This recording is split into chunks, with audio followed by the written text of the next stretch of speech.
Biggly Piggly Wiggly on Spring Street has served 3 generations of shoppers since 1955 as the largest locally owned independent grocery store in the area. The Joseph family owners grew up here, so you know they're invested in the community. They provide the biggest variety of choice meats, the freshest produce, an in-house deli bakery, great wine selection, and more of your favorite brands. Every purchase gives you gasoline points so you can save at our pumps. Order online for pickup at bigglypigglywiggly.com. Biggly Piggly Wiggly on Spring Street. No one beats the pig.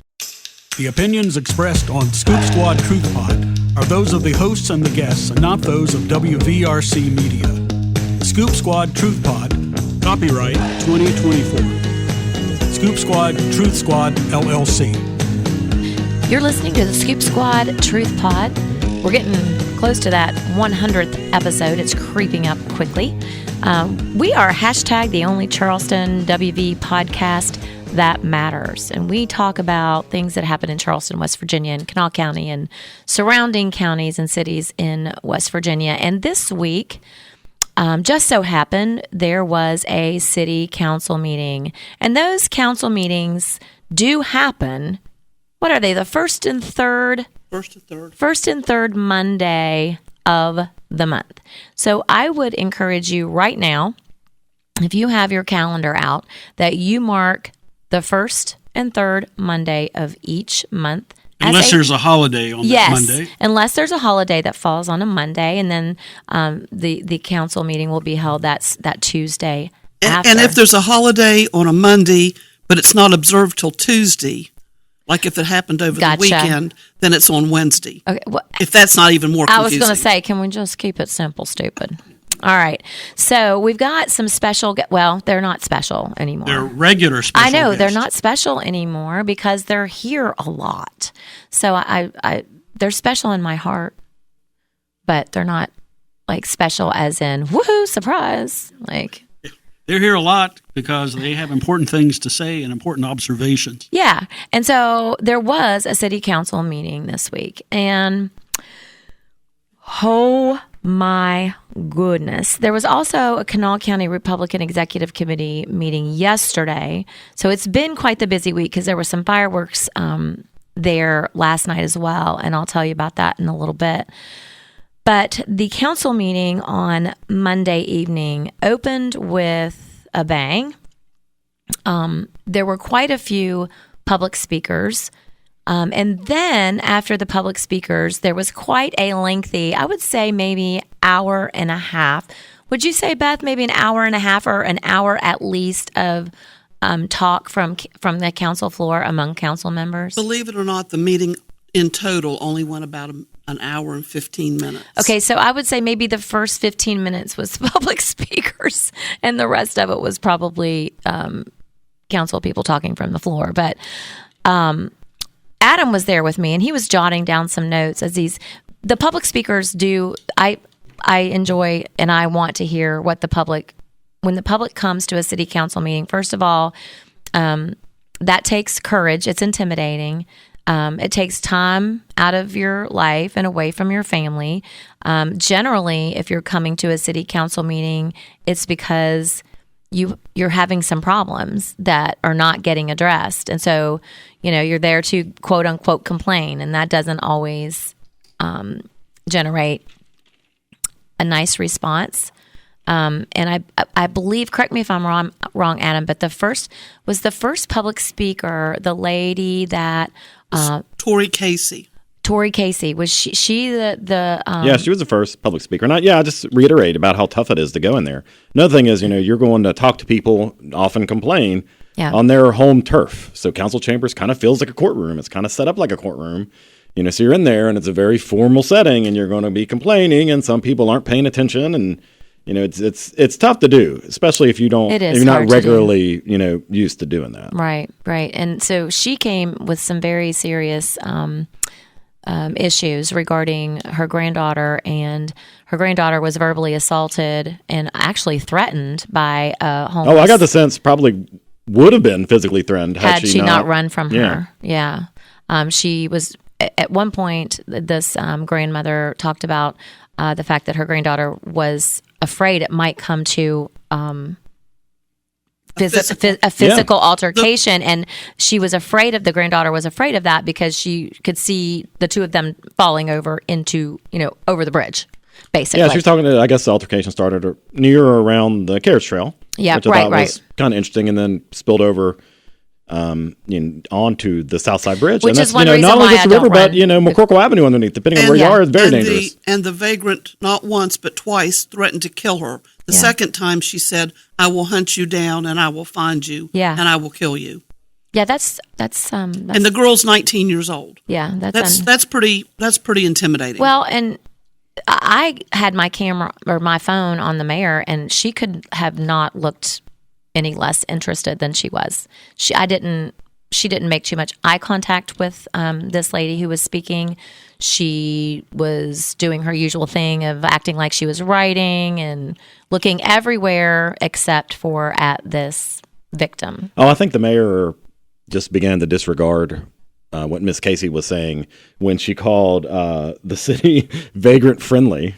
I think she called the city vagrant friendly, and then the mayor just kind of wrote her off. Yeah, but I will say, in Tori's defense, she said that she had no problem with panhandlers or people holding signs. Yeah. But she did have an issue when vagrants turned violent and dangerous.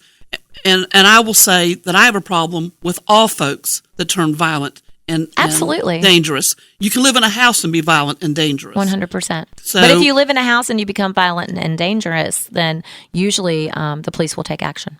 Exactly. Well, that was one of the things Ms. Casey said is, she talked to the police. She felt like the police, were helpful or accommodating as could. But she said, once again, how many times do we hear this?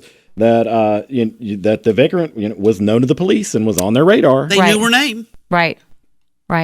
So it's, how many times, do we have to have these situations where, the police know who they are and probably want to do something, but for some reason aren't doing it. Yeah. And, she will not be, she wasn't the first, she won't be the last. And it just feels like it falls on deaf ears. And, we've talked about this in the past. I think that people really just want to feel heard. Well, I will say this, Chief Dempsey and Deputy Chief Webb both took time and spoke to Miss Casey out in the hallway. Oh, good. And reassured her that they would look into it.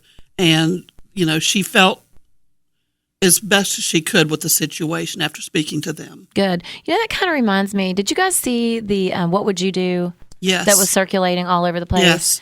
And they're going to be back 3 more times. Yeah. And Micah was with me. She watched that episode. They were at Black Sheep, and they had an actor portraying the most harmless, sweet, meek, homeless person that you could imagine come into the... Yeah, it was an actor, right. But, yeah, and the bartender was also an actor, and the bartender got... I don't think that there is a bartender in Charleston, West Virginia that would act like he acted. No, I really don't. We're just not like that, and I just feel like it was almost baiting. And this woman was this quote unquote homeless woman. She was an actress. Was sweet. She was non-threatening. She really didn't even look homeless to me. But that's not what we're talking. We're not talking about those people. We're talking about mentally. People who are in some cases, most cases, drug-induced psychosis, who have extreme mental problems, probably due to drug addiction, who turn violent. That's who we are talking about. So, believe it or not, I didn't watch it. You have to go back and see it. Well, you say that, but once I heard that, the homeless person was an actor. Yeah. Once I heard that the bartender was an actor. Yeah. I was like, this is not in the realm, of reality. Exactly. But that's what that show does. Yeah. Well, I know, but it doesn't mean I have to, waste my time watching it. I mean, when I was on city council, I fielded so many calls, about vagrancy and or petty theft. And I'm not saying that, every vagrant person's like that, but, you get 3 or 4 calls from people that have to lock up their, tools outside, like their lawnmowers and everything. Yeah. And it's just like, yeah. But the show was I don't need to hear something that was totally fabricated about, Right. Tell me about something that actually exists. That actually happened. But these shows, these episodes are designed to trigger emotional responses by the audience and by whoever might be in the bar. In the bar were two people that were kind of isolated as customers, real customers. Right. One was a lady who later turned out, according to her story, she was without a home. She did, but she had friends who were taking care of her, and she wanted to help this quote homeless actress. So they focused on her. The producers came out and identified themselves. Right. Focused. But there was also a man there who disagreed with how you should handle this. And I'm sure he's probably been experienced with homelessness there in the area as well. He was agreeing with the bartender that was. But he was agreeing with the bartender, although he was a real person. Right. But it was just his opinion. Right. But unfortunately, after this episode aired, people found out his name, his phone number, his address, and they published all that to cancel him. And I think that's horrible. I think that's he may horrible. have had a wrong opinion of how to handle this, but you don't go out and cancel people. No, and he was not. He was decent about it. I mean, he didn't degrade this woman. He was just stating his opinion. He didn't insult her. He just said, I think you need to have her move on. That's the culture, because that's the culture anyway. It's you express an opinion that certain groups of people disagree with, and then you get just harassed, and it's terrible. But let's move on from that, because most of the public speakers after this, after Tori spoke about her granddaughter's experience with this violent person on the streets, there were members of the Black community came to address council. And it really looked like specifically they were just addressing one or two members of council. And I just I sat there and I got to be careful, but I have been the target of this administration. I have been the target of people like Jennifer Farr, who spoke on Monday, and others. I've been that target. I've been the one. And these are the people that think you might stab them with a pen. Yes, these are the people who have exaggerated about me, who have lied about me, who have just over-dramatized, suggested that, I'm carrying a pen and I'm dangerous and I've pushed people in council chambers, that I have it out for the mayor. I could accidentally stab her in the neck with my pen. That came from Jennifer Farr. So I have... And you were thrown out. And I was thrown out. Yeah. I mean, I was closely watched as I left council chambers by a police officer who would not let me down the steps. Like, are you kidding me? Like me? Like, it's just... So I've been there. And it's very hard to sit back and take that when people are lying and over dramatizing about you and just saying all kinds of things, and you can't talk back. I mean, you're sitting in the galley, you can't say anything, especially me, because I'll get kicked out or the mayor will call point of order and all this nonsense. But so this all started a couple of months ago when the Muslim community became very upset with the mayor and city council because they did not agree, as they had originally agreed, to write a resolution for a ceasefire in Gaza. The Muslim community reached out and wanted a resolution written. And what happened was the mayor, instead of writing the resolution, she went behind their back. She did not tell them what she was doing, but instead of the resolution, she kind of worked behind the scenes to get everybody to agree to sign a letter to send to Senators Capito and Manchin, and to sign on to this letter instead of calling for a resolution. And the Muslim community became very upset and outraged. They felt like that the mayor lied to them, misrepresented. Yeah, Ron's going like, what? She would never do that. But they felt really disrespected. And so they have been coming to council meetings pretty consistently over the last few months, and they've been taking up a lot of seats.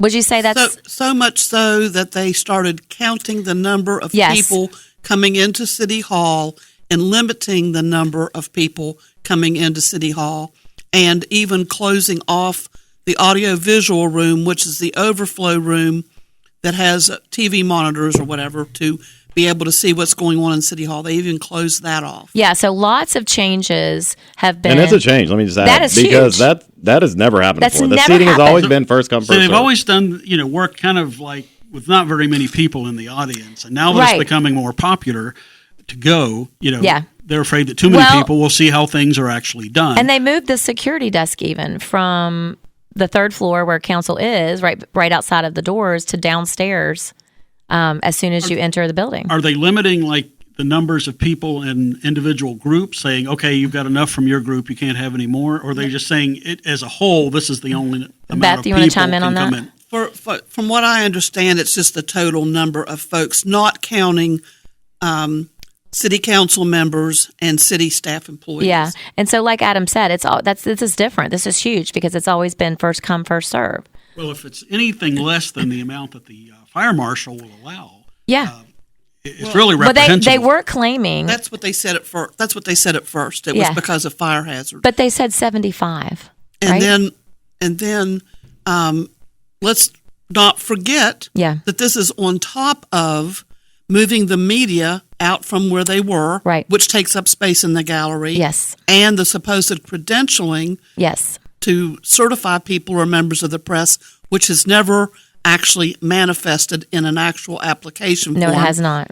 And probably never will. Right. So, that all plays in. First step was remove the media. Yeah. And, Second step was limit the number of people that can come into. So what's going on? What's going on? Limiting the number of people that can come into the chambers and watch city council. Limiting how many times council people can speak from the floor. Oh, yeah. Lots of things. It's just crazy. And it's just unprecedented. And so I just wanted to give people a context because this group, this Muslim community, they've decided that they're going to pack city council meetings, and they're going to do it in protest or silent protest or whatever it is that they're going to do, and it has appeared that the mayor has tried to block their access by all of these changes that they've made. We've come into city council and there have been reserved seating. When was it? Was it, I can't remember. I feel like it was in February that we came in and there were seats reserved. But it's just, it's mind-boggling. But I wanted to give you a context a little bit because what happened was 2 city council meetings before this one on Monday. Something happened. Between Joe Solomon, perhaps Chelsea Stillhammer, but what happened was people walked into the council chambers and Adam has brought the signs. I'll tell you, it was I had never seen anything like this. I've been involved with city council in some way or another for over 20 years, it seems like now. And, with reserved seating signs in the gallery. As I've never seen it before, and I was like, well, I might just take these for future reference. Were these the only 2 groups that were reserved for? I have a reserved seating for proclamation presentation for Black History Month, and I have a reserved seating for John Adams Middle School Student Council. I think that was it. Beth, do you remember any other? That was actually the second meeting in February, I believe. The first meeting in February, or maybe it was in January, when she gave the State of the City address. That's when she had reserved seats on almost every chair. Yeah. And that was for different dignitaries that she had invited to come in for her State of the City and address. Guess what? There was a lot of them that were empty. Like, those seats did not get filled. They had reserved papers on them, but nobody sat there because I guess maybe, not as many people came as she thought would come. But the point is that when you walk into city council and you see all these seats reserved 2 council meetings ago, you start thinking, what is going on? Like, she really is trying to keep this certain group out of council chambers. Is that what there's really no other reason? I to limit the seating. And I mean, so it's never been done before. From what I understand, Joe Solomon then, when he saw all of these reserved seatings, that he started pointing people to where they could sit. Is that what you took away from it, Adam? Well, I was there. I was the one doing the Scoop Squad live feed. So yes, I know whether I wasn't there that night. I have several different thoughts on this. One is just the play-by-play of what I saw, and then maybe some color commentary or some upper-level analysis. But as far as like what actually happened, I was there and didn't even see it. Yeah, and whatever it was so slight or so subtle that it didn't it didn't wake me up or make me look like, oh man, what's going on over here? It's getting out of hand, or like nothing like that. And how long before the meeting did this take place? During the time that everybody would have piled in, so in between the finance committee meeting and then the start of the council meeting. So when that 5-minute, maybe 10-minute window, if that. Yeah, I did reach out to Joe Solomon because he was the target on Monday. He was called a lot of things. He was called racist. There was a lot of language that was sad to me. But I reached out to him because, and Adam, you said it before this. I can't believe I would ever find myself defending Joe Solomon. Yeah, here I am. But because there's we disagree on so many different things fundamentally. But one thing I've come to know about Joe, and I've talked to him, he's given me the time of day. Like, we've had phone conversations, whereas I can't get, let's say, Brent Burton. I can't even get him to talk to me about what goes on in council, and he's on the council, and he's a Republican, right? I can't get Emmett Pepper to talk to me. You know what I mean? But Joe's always willing to talk. And so one thing I've come to know about him is that he's got a good heart. He really does. Everything that he does and everything that he advocates for, he really believes is the best thing for people. He's mild. I would even say he's meek. Beth, you describe him as timid. He's a very compassionate person. Yeah, he feels things very deeply. He sees the world almost in a childlike manner. I'd agree with that. He's very accepting of people. And naive in a way. And exactly. Right? I mean, you mean that with the best intentions. I do. I mean that with all the love. He's a very gentle soul. He is a gentle soul. And I don't believe he's got a vindictive or mean bone in his body. And so I reached out to him, and he doesn't want to talk about it because, you know why? Because he's like, I want to listen more than I talk, and I need to really listen more to people. It was just a very humble response to what he sat through the other night. But so I reached out to someone that knows him and was there. And this is what was said. This is a firsthand account of what happened. Joe was saying that he was upset with the seating arrangement, but it was not directed at the people that were there for Black History Month. Those people, the people that were there for Black History Month, just hadn't been present for the prior meetings to understand the context, right? The context that I just gave you all for about 10 minutes. However, it just happened to be really bad timing to have that conversation given the situation. And Joe is really so upset that he made people feel that way, and he's taken it really hard. The mayor took the opportunity and ran with it to distract. I think there was so many fingers pointing at her. This community, this Muslim community, has been irate with her for a couple of months, and so many. The heat has been on her, and she took this opportunity to put all the heat on Joe. And I saw that on Monday night too, because Joe had his hand up, and she wasn't even acknowledging that Joe had his hand up. I will say this. I've spoken to Joe at great length, and he admitted, publicly apologized. He did.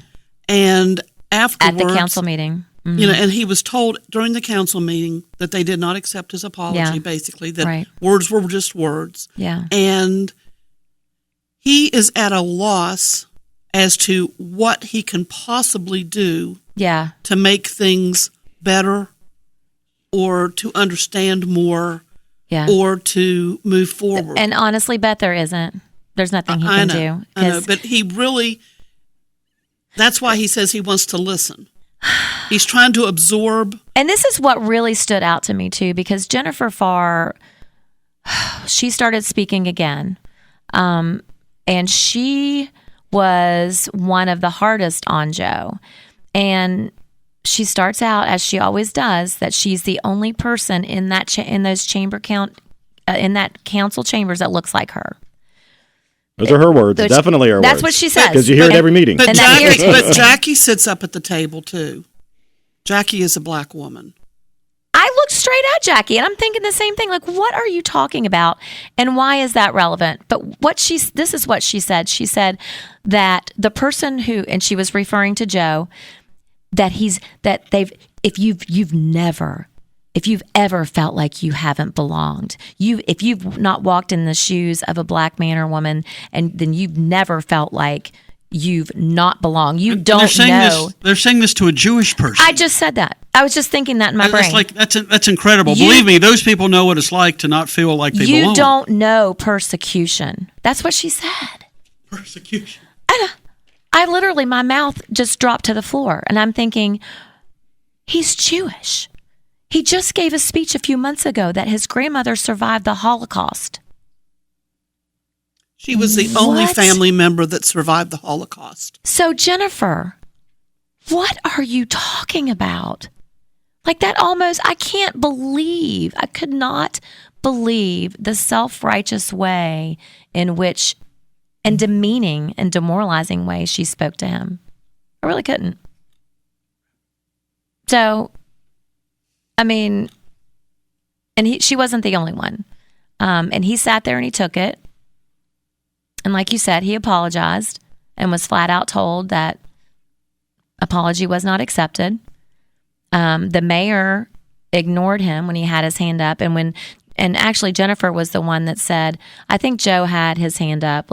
Why don't you let him talk before me? Yeah, because she wanted to go last. Right. That's what that was about. I mean, let me tell you, it's my analysis as a former council person. She wanted Joe to speak, so Jennifer could come in and speak later. The mayor looked at him so mean and just said, okay, Councilman Solomon. Was so mean. Anyway, we're going to come back and wrap this up because I want to talk to Beth and Adam about the budget. I want to talk a little bit about Shannon Snodgrass's comments on the floor at council meeting regarding the budget. And then we'll talk a little bit we'd like to talk to Sherry from Calhoun County about this bus wreck that it was just, hairline could have been fatal for some of these students. So we'll get her on the phone. Yes, we will do that, and we will be right back with the second scoop.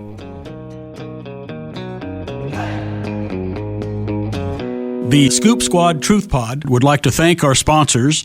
Those include Chris Walters at Integrity Insurance, featuring auto, home, life, business, workers' compensation, and pet insurance. Pet insurance, you say? That's health insurance for your dogs or cats that covers special foods, illnesses, surgeries, and medication.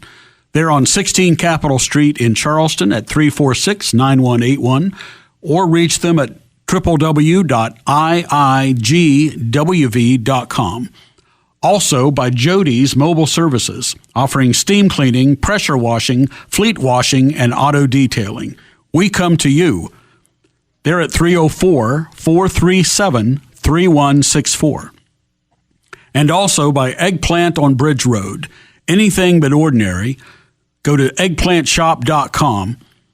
Also by T-Graphics on the west side, 312 Buchanan Street, 345-4816. Go to tgraphics.com for screen printing and embroidery since 1984. Again at 345-4816.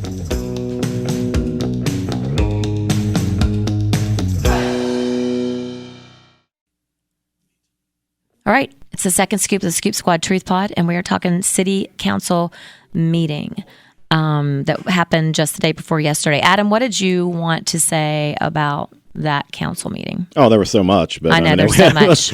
Limited time. But it's okay. First of all, I do feel bad for Joe Solomon in all this. And, as we already discussed, he's Jewish. But here's a guy that was spearheading, leading the Gaza resolution while being Jewish. I mean, I know he's getting it from both sides. Absolutely. And there's just no way that he offended anyone with malicious intent. No. He had no intent for whatever he's doing. You know what I mean? And they know that. They have to know that. So, just my analysis, but first of all, some more play-by-play. I mean, tell you that the seating was so full and it was so chaotic in there. I mean, there was at least, I had to stand in the back, not that I would have taken a seat in those circumstances anyway, but I mean, there was at least one person there with a physical disability that had to stand.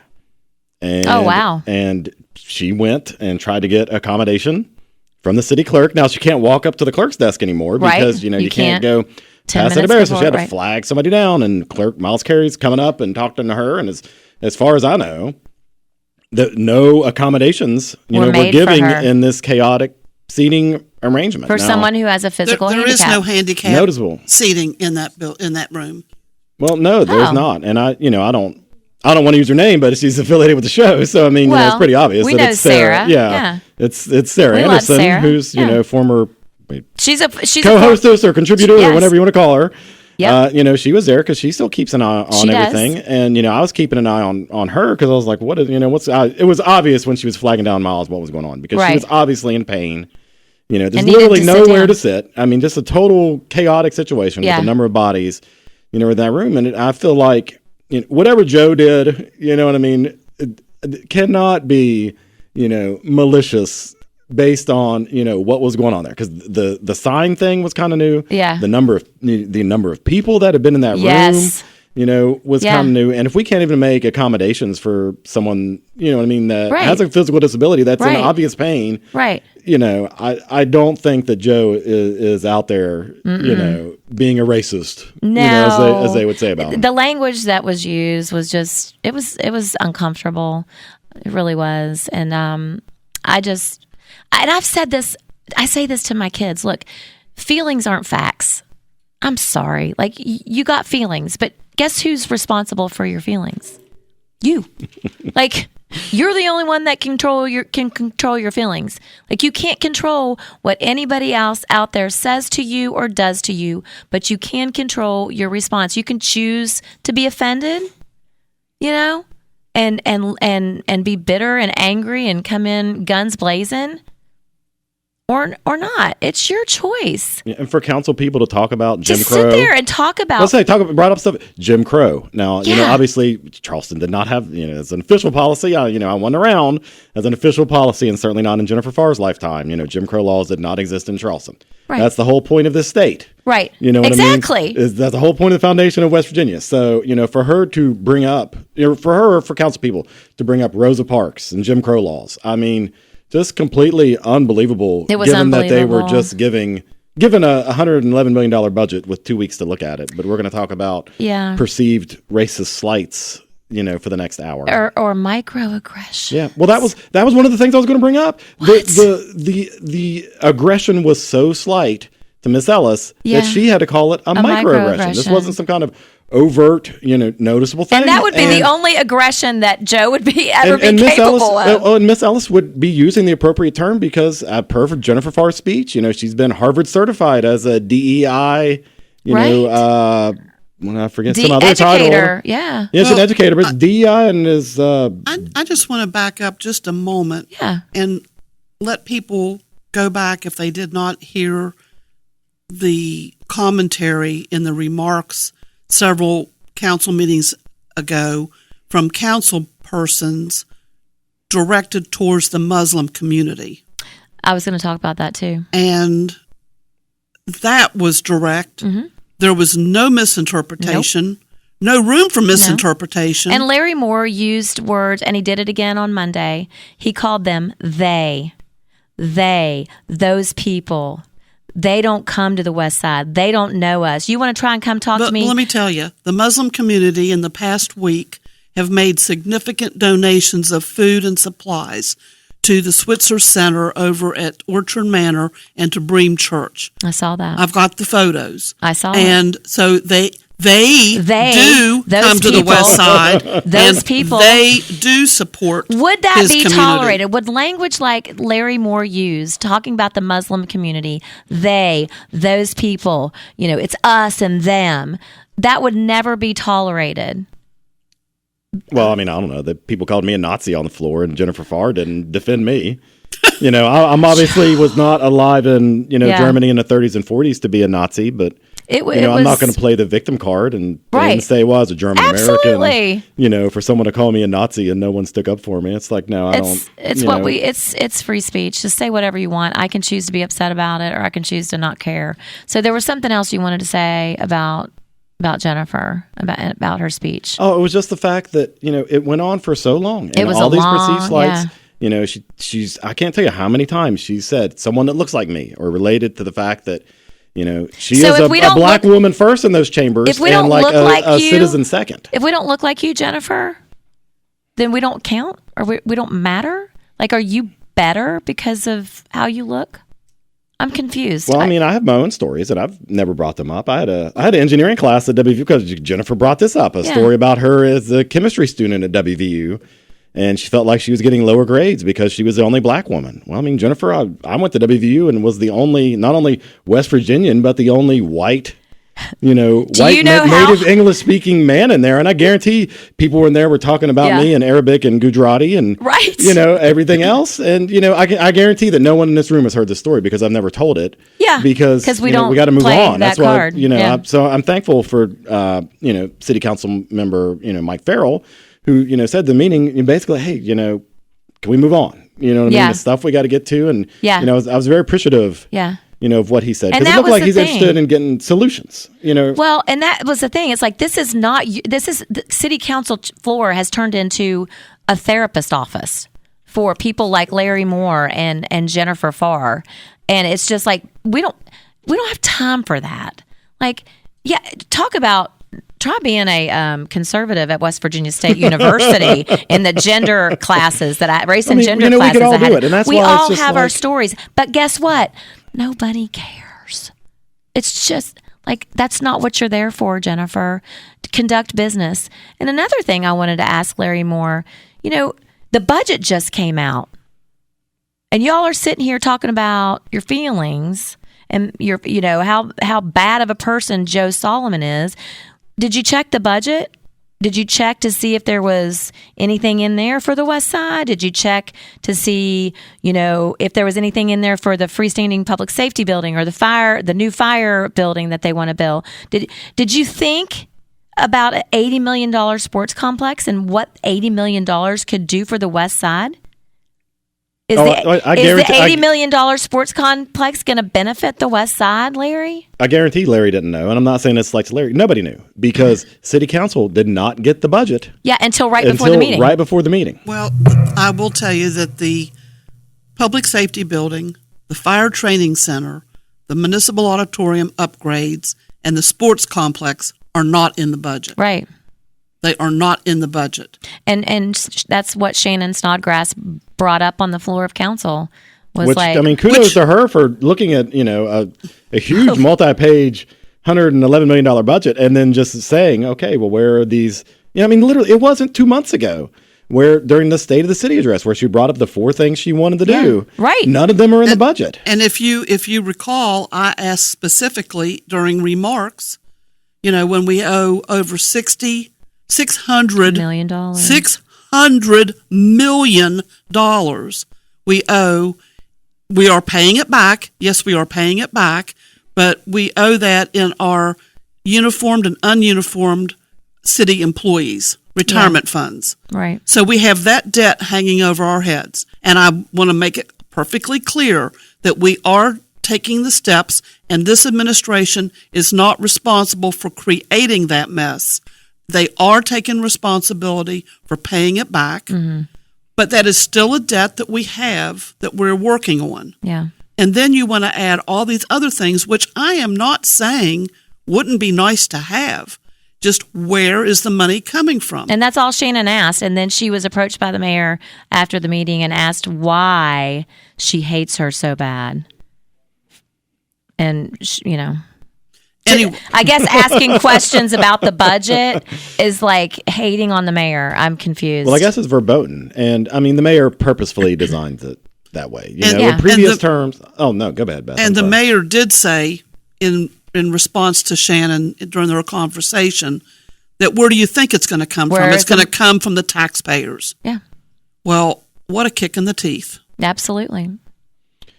We got 5 minutes. Let's get to something else. The mayor designs the budget that way because she doesn't want council members to ask questions. So, getting back to an example of Larry Moore, but I mean, this could literally be, anybody in that room, Pam Burka, to use her example, because she's a diligent person. She's going to certainly review that budget, but she is going to have no council floor time. No. To discuss it and or criticize it or do anything. She was given, or council members were given the budget, literally right before the very first meeting in March. And you're supposed to vote on it. They're going to go into that council meeting and not literally have no idea what they're talking about for, an hour. Right. And then they're going to go vote on it at the next meeting. Right. There's no council meetings in between. Oh, let's mention this. The city treasurer has been to two, as far as I can recall, two city council meetings. One when he was sworn in, and then he had to quickly leave because they had just had twins. And then he showed up briefly at another one and stood in the back of the room. Well, should we direct our questions to the treasurer? City Treasurer Ben Adams? Now, we did ask to have a public listening session to where we could ask questions about the budget, and we were told we would have that, but hasn't happened yet. So in previous terms, there was always one council meeting in between, and sometimes more, but one council meeting in between when the budget was introduced and then when we voted on. So you could ask questions, you know, and administration could be held, accountable for, these kind of live questions and answer things that council members would have, and the media would be there and be able to. But, the mayor doesn't want to do that. And if City Council President Becky Severly, doesn't grow a pair and stick up for her, council members, then it's not going to happen. So, I went through this the entire time last term. Yeah. I'd get the budget. There'd be, how many days does it take to review a multi-page $100 million budget, and then try to come up, with my own analysis of it. If you want to propose changes, everything's got to, be revenue neutral. So, it's just, it's a process. It takes far more than 2 weeks. And let me tell you this, it's hundreds of pages, number one, hundreds of pages of facts or line items and numbers, and hidden in between the line items are the actual things it's going to be spent on. It might say blah, blah, blah, and it's actually yada, yada, yada. It does not clearly state. Right. Like, I have tried to find where the temporary worker's salary was. And it's buried in there somewhere that you can't find it. Right. So we're not talking about, this is a cat and this is a dog and this is how much it costs. Right. No. We are talking about Greek. Yeah. And with no explanation. Well, that's why we all stay so tired. It's exhausting. Well, it's just frustrating because that's the biggest vote of the year. I'm sorry, the budget outlines, what we're going to do for that entire year. You hear it all the time from national spokespeople. But that's why certainly she does people on it, the Beth, because it's not. She won't be accountable Yeah. for it. Budgets are moral documents, they say. Yeah. And so where are we putting our priorities?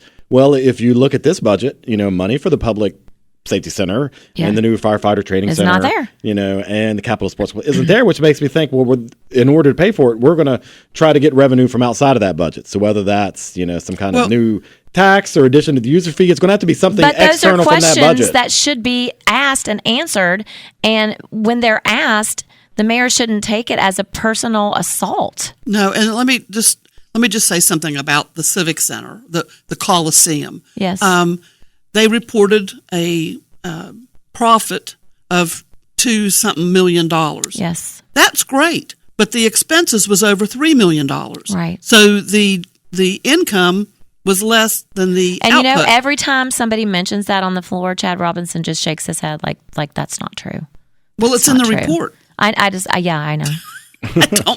Well, Chad shakes his head a lot when he's listening and he agrees with you. He'll pay attention. But if you disagree with Chad, he'll be on his phone. And this happened to several people speaking on behalf of Muslims about the Gaza resolution. Yeah, they get up there and they're making very valid points. And a lot of these people, they're not professional speakers or, these kind of things. They're just regular people up there. Had never been to council, and they had children too. Yeah. And Chad's up there on his phone, right. I don't need to pay attention to these people. It's just disrespectful. And you know what? Chad Robinson could have helped those businesses in Canal City, or he could have, written. He's on city council. He could have written a resolution to ease the tax burden of these businesses that are suffering so bad in Canal City. But all he did was come and complain about it.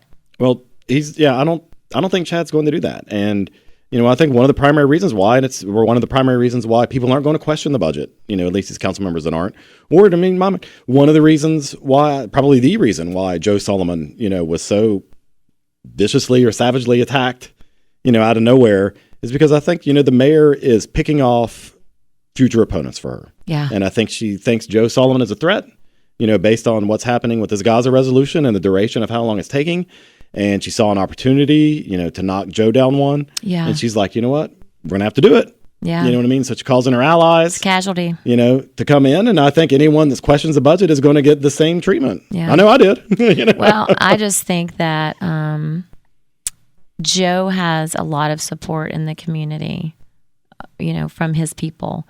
He does. He's very He's beloved very well loved. And a lot of, we said the same word at the same time. And I don't care if the mayor tries to pick him off or not. The army behind him is not going away. Exactly. So good luck with that. Oh, and I probably shouldn't say this, but I will say this. He is the only at-large candidate that was not funded or got a donation from Mayor Goodwin's husband during the election. Unbelievable. Really? I did not know that. All the other ones got the maximum amount donated allowed. Wow. All right. Well, that was a nugget. That was a big scoop. You won't hear that anywhere else. No, that was a chunky scoop. All right, so that wraps up the second scoop, and we're going to be back with the third and final scoop of the Scoop Squad Truth Pod. We'll be back in a second. The Scoop Squad Truth Pod would like to thank our sponsors. Those include Chris Walters at Integrity Insurance, featuring auto, home, life, business, workers' compensation, and pet insurance. Pet insurance, you say? That's health insurance for your dogs or cats that covers special foods, illnesses, surgeries, and medication. They're on 16 Capitol Street in Charleston at 346-9181, or reach them at www.iigwv.com. Also by Jody's Mobile Services, offering steam cleaning, pressure washing, fleet washing, and auto detailing. We come to you. They're at 304-437-3164. And also by Eggplant on Bridge Road. Anything but ordinary. Go to eggplantshop.com. Also by T-Graphics on the west side, 312 Buchanan Street, 345-4816. Go to tgraphics.com for screen printing and embroidery since 1984. Again at 345-4816.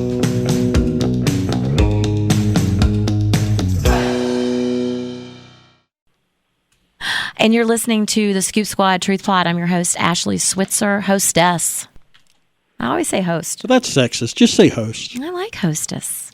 It sounds like a cupcake or something. Well, I like cupcakes. So there you go. No, it doesn't show. You're lucky. It is the third and final scoop of the Scoop Squad Truth Pod. And we have got Sherry Johnson. I just lost your last name, Sherry. I know it like I know the back of my That's hand. okay. I still want to call her by her maiden name of Harvey. What did you call her when you guys were kids? Did you call bother her me, or she was little, so. Hey, Sherry, how are you? I'm doing great. Just don't call me late for dinner. That's all. All right. That done deal. Hey, tell us about what's going on in Calhoun County. Yeah, Ron, you want to? As you, many of you may have read, there was a serious bus, probably one of the most serious bus wrecks ever in the state recently in Calhoun County. A bus driver who was later determined to be intoxicated, overcorrected, and wrecked with a number of students, maybe 8 or 9, and I guess all of them had to be treated. But Sherry, kind of walk us back. I'm sure you've dug into this. Kind of maybe from the beginning. Where where all of this started. Okay, so this was an activities bus where the kids we have an after school program, and the kids leave the school about 6 o'clock. So it was later in the evening. So after they've done their practices or yes, ball practices or some other activities that they have at the school. And so this bus driver would have pulled out of Calhoun Middle School about 6 o'clock. And what was his name? Why did you say that so quickly when I don't? That's I okay. wasn't going to remember. That's okay. Brannon. It's Brannon. It's his last name. And I'll never remember his first one. But anyway, so he pulled out of the school. He went probably 2 miles, and the place that he wrecked. The irony of it was there's 2 principals that live side by side, and he wrecked in front of their homes. It was a large sweeping turn, and he ran out of the road and hit the ditch line, lost control of the bus, probably overcorrected, that's what I'm assuming, and hit another guy's yard. And it was, of course, it's wet and muddy in this time of the year. And this was Monday night, right? This was Monday evening. Yeah, I was in a city council meeting at the time. Then the bus flipped over on its side. There was actually 19 students on the bus. Right. And I've ridden. That's Route 16, right? Yes, I've driven that many times in sedans. You know, it's difficult enough, but this was a full-size school bus. Yeah, it was a full-size school bus, and that's one of the roads that motorcyclists love because it's just hairpin turns one right after the other. Mm-hmm. So it's a difficult road to travel anyway. So the bus flipped over on its side. He was removed from the scene, DUI. And evidently, whenever the police got there, he was very belligerent with the police officers. They had to remove him and put him in the vehicle and let him calm down. I mean, it was just a really bizarre set of circumstances.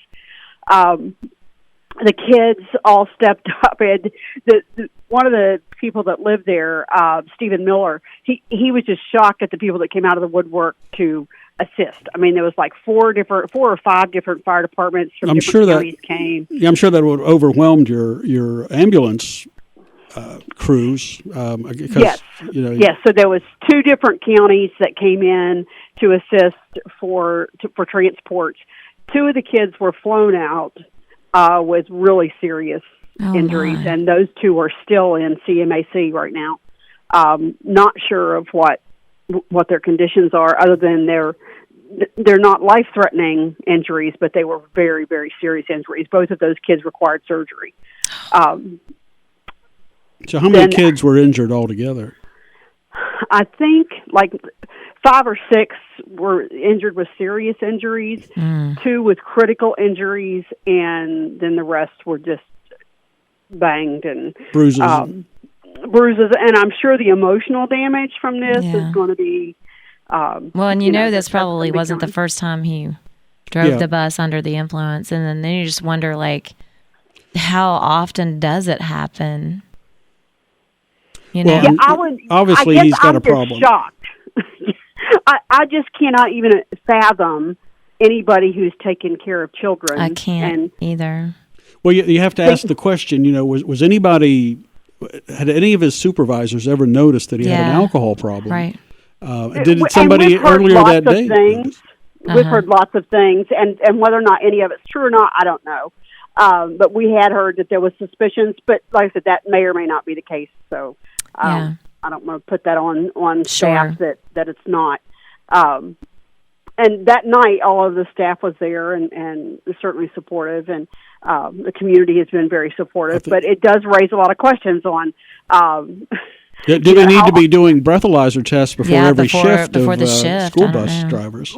Well, breathalyzer and drug tests. I mean, how often are those things done? And if it was an issue with alcohol, there's definitely could be concerns. There's issues with drugs in the community too. Yeah. And wow. Well, I'm just glad that the kids are on the mend. I understand the governor's coming to make a presentation to one of the kids that I guess had acted fairly heroically. Have you is that right? Heard anything about that? Well, I have not heard anything about it. I would venture it might be Lauren Lovejoy. I had put her on Richview News yesterday because she was one of the kids. She actually was taking clothes off and using it as tourniquets or whatever she needed to patch up these kids on the bus. And she's just a wonderful. I mean, she's just a wonderful. Is kid. she a high school? She's or middle school? She's a high school senior. Wow, love her heart.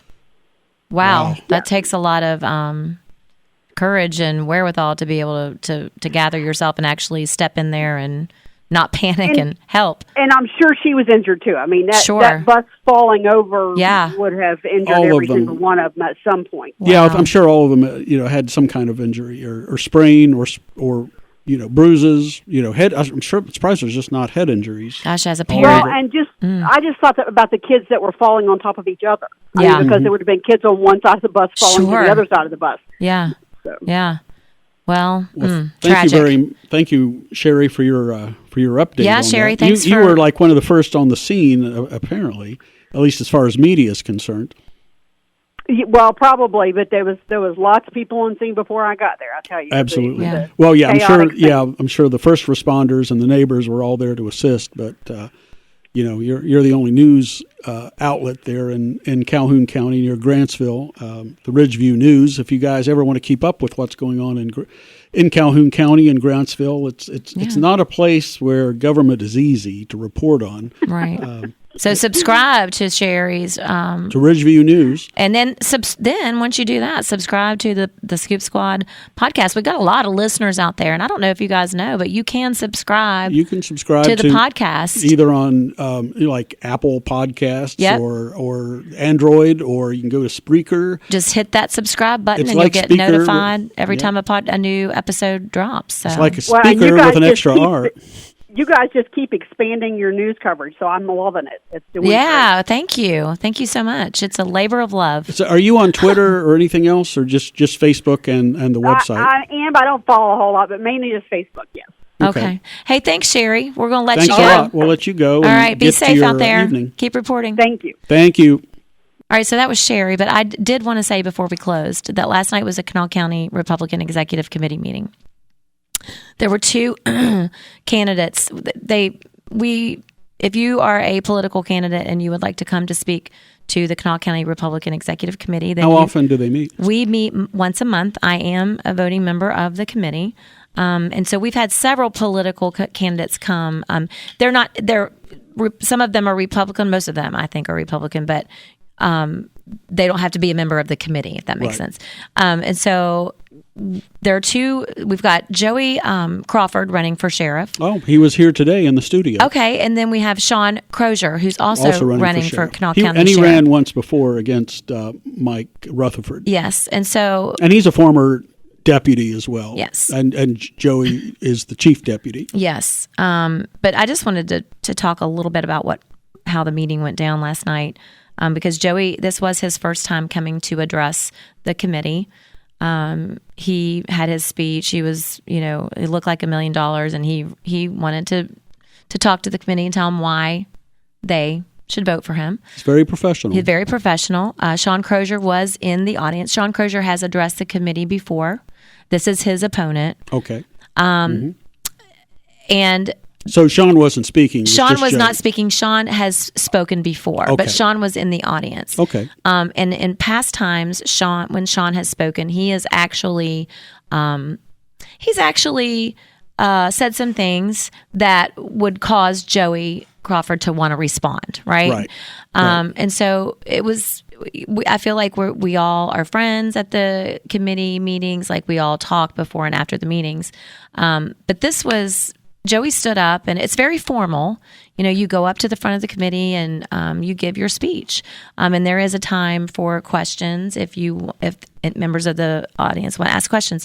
So Joey was talking, and he was addressing some of the things that his opponent, Sean Crozier, had said without calling Sean out by name, right? Right. And I could tell it was a little uncomfortable for Joey. I mean, you've got your opponent sitting right there. And do you remember what Sean had said? I don't really remember, because what happened was that Sean interrupted. Sean just interrupted and started talking over Joey. Was he not ruled out of order? Very quickly, our chairman got that meeting under control. She gave a warning, but then she had to threaten. Then he started up again. And I just felt like it was very unprofessional because, Sean, you had your time up in front of the committee to talk without being interrupted. Was he responding to something Joey was saying? Yeah, what did because Joey say? was countering some of the things that Sean had accused Joey of in his prior speeches to the committee, right? Okay. That's what I said. When Sean was giving his speech to the committee, clearly you're going to say, my opponent's done this, my opponent's done that, da-da-da-da-da. Well, instead of talking about what you can do. Right. And so Joey was responding to some of those without calling Sean out by name. Mm-hmm. And Sean, instead of just sitting there and letting Joey finish, and ask questions after, like he interrupted. He began talking over Joey, and our chair called it into order, gave a warning because she's a nice person. Who is the chair? The chair is Diana Graves, and she's been on here before. Diana. She's been on the show. Oh, yeah, I know Diana. Diana's wonderful, and she gave Sean another chance, and Sean kept going. And that one final time, she's a nice person, and she was like, "Nope, we're done with this." So he was we're ejected? all friends. What? Was he ejected or no? You just it was just she just said you can't talk anymore. Right. You just can't. It's rude. Do you know what the subject was, or? Joey was addressing. Sean Crozier had brought up a murder in Kanawha County. He actually brought up, and I'm just going to say it because he said it in front of the committee meeting, or in front of the committee. It was talking about the Eddie Belcher murder investigation up in Rand. Was that yes? Right?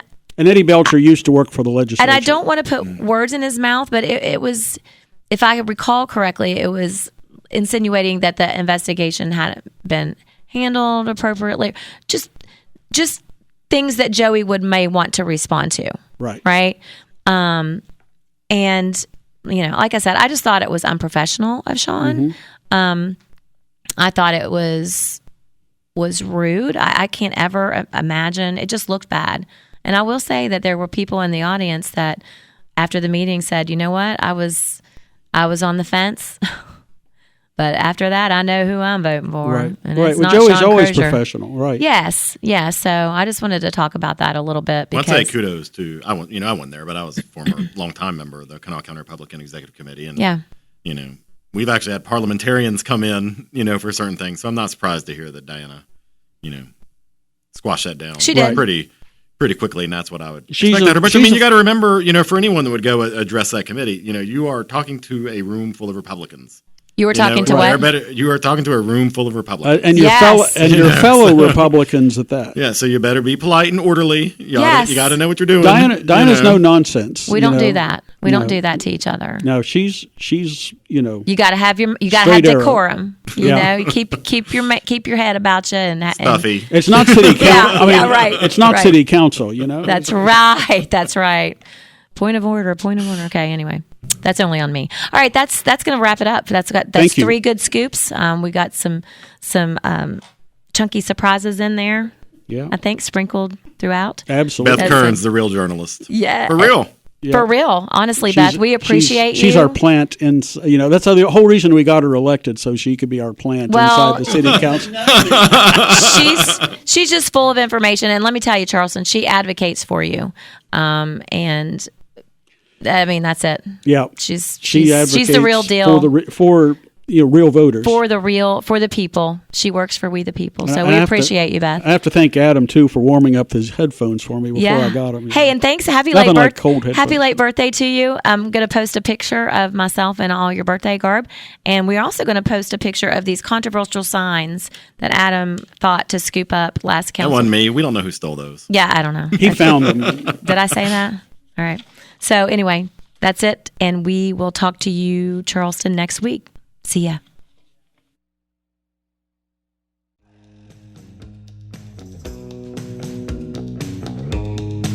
If you would like to tie your business with this popular podcast, you can contact me, Ron Hughes, to advertise at ron.hughes, ron.hughes, at wvradio.com, or you could call me at 304-342-8131. The Scoop Squad Truth Pod would like to thank our sponsors. Those include Chris Walters at Integrity Insurance, featuring auto, home, life, business, workers' compensation, and pet insurance. Pet insurance, you say? That's health insurance for your dogs or cats that covers special foods, illnesses, surgeries, and medication. They're on 16 Capitol Street in Charleston at 346-9181, or reach them at www.iigwv.com. Also by Jody's Mobile Services, offering steam cleaning, pressure washing, fleet washing, and auto detailing. We come to you. They're at 304-437-3164. And also by Eggplant on Bridge Road. Anything but ordinary. Go to eggplantshop.com. Also by T-Graphics on the west side, 312 Buchanan Street, 345-4816. Go to tgraphics.com for screen printing and embroidery since 1984. Again at 345-4816. Rebroadcast, retransmission, or transcription is not permissible without the expressed approval of Scoop Squad Truth Pod. Copyright 2024.